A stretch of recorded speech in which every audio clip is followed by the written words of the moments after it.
Dry. Someone coming down. Here we go.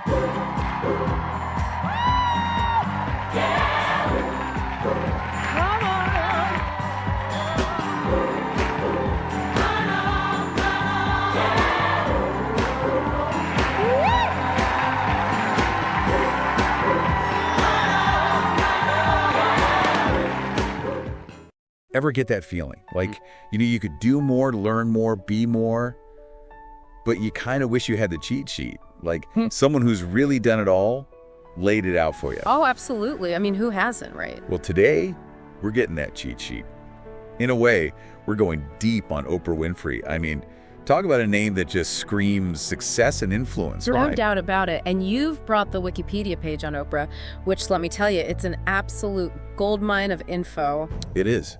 But who has time to read all that? Right. So that's what we're doing. Our mission today is to pull out those key moments, those driving forces behind her journey and how she's changed the world, really. I'm game, because when you look at where she started, I mean, poverty in rural Mississippi, then growing up in inner city Milwaukee, that's a world away from the media powerhouse she is today. Right, it's amazing. And even her name has this story, like connecting with people on a deeper level right from the start. How so? So it was Oprah originally, biblical name, but people kept mispronouncing it as Oprah, and it just stuck.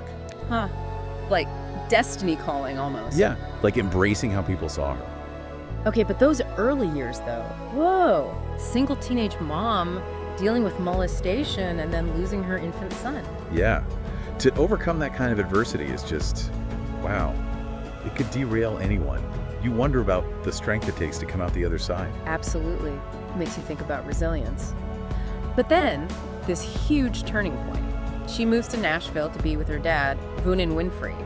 He was, from what we know, all about discipline and education. Structure. Exactly, like that was the foundation she needed. And she actually said this, quote, "When my father took me, it changed the course of my life.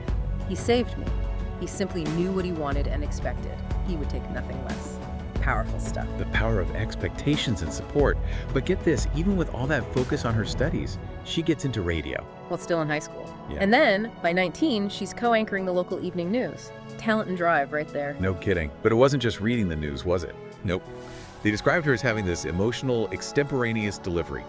Like right there, that connection she's known for starts to show. I can see that. So, from local news, she jumps to Chicago to host AM Chicago. And wasn't exactly hitting it out of the park back then, right? Last place in the ratings. A struggling little morning show. But then Oprah takes over. Boom, it's like a rocket. Within months, it's not just better, it's #1 in Chicago. Even beat out Donahue, who was king for years. It's insane. Right, and guess who saw it coming? Roger Ebert, the movie critic. Wow, really? He pushed her to sign that syndication deal. Even predicted she'd make 40 times what his own show brought in. Talk about spotting potential. Wow, he knew she had that something special. And think about the Oprah Winfrey Show itself, how it changed over time. Started with that tabloid talk show vibe, but she deliberately shifted to bigger, more meaningful topics. Like health, global stuff, even spirituality.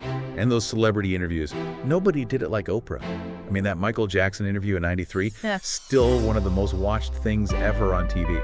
For sure. And even when she went back on David Letterman's show after they'd had that, tension, it felt like a huge moment culturally. It did. It's like she created this space for people to be real. You know, even the biggest stars who are usually so guarded.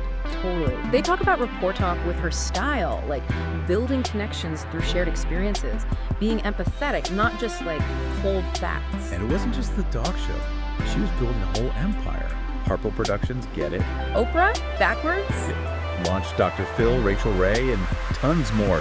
That's major influence on all of television. Oh, for sure. And when the Oprah Winfrey Show ended, she started OWN, the Oprah Winfrey Network.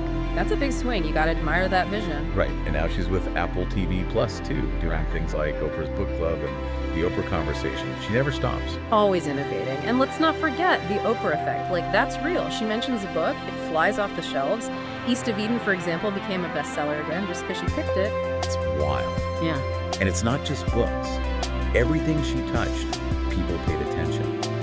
And she got involved in politics, too. Her endorsement of Barack Obama in 2008 some economists think she swayed tons of votes. Serious impact, especially since she's a political independent. That says a lot about the trust she built with her audience. It's no wonder Forbes had her as one of the most powerful celebrities and most admired women year after year. They did. And there's this term, Oprahification. From the Wall Street Journal. Yep. It's all about that public confession, that empathetic communication style she made famous, changed daytime TV for sure, and maybe even how we talk about personal stuff in general. I think so. And beyond media, there's her philanthropy. I mean, Oprah's Angel Network raised over $80 million for all kinds of causes. And she paid all the operating costs herself, so every dollar went straight to helping people. That's commitment. Amazing. And her passion for education really shines through, especially with the Oprah Winfrey Leadership Academy for Girls in South Africa. She poured her own time and money into making that happen. Even Nelson Mandela praised her for, using her success to lift others up. That's a pretty incredible story, right? From those tough early years to media mogul, cultural icon, and someone who really gives back. Yeah. And the awards, the honors, National Women's Hall of Fame, honorary doctorates, the Presidential Medal of Freedom, the Jean Herschel Humanitarian Award. It's like a whole list, and they show how much she's done in so many areas: entertainment, media, humanitarian work. She's left a mark, for sure. So as you're listening to all this, I want you to think about something. What are your strengths? What's your platform? Even if it's small. Because like Oprah, you can use those to make a difference. Yeah. It doesn't have to be building a giant empire. It's about the impact you make along the way. Couldn't agree more. That's some Oprah wisdom for you right there. Definitely. Food for thought. That's our deep dive for today. Thanks for joining us. Always a pleasure. And we'll catch you on the next one. Bye.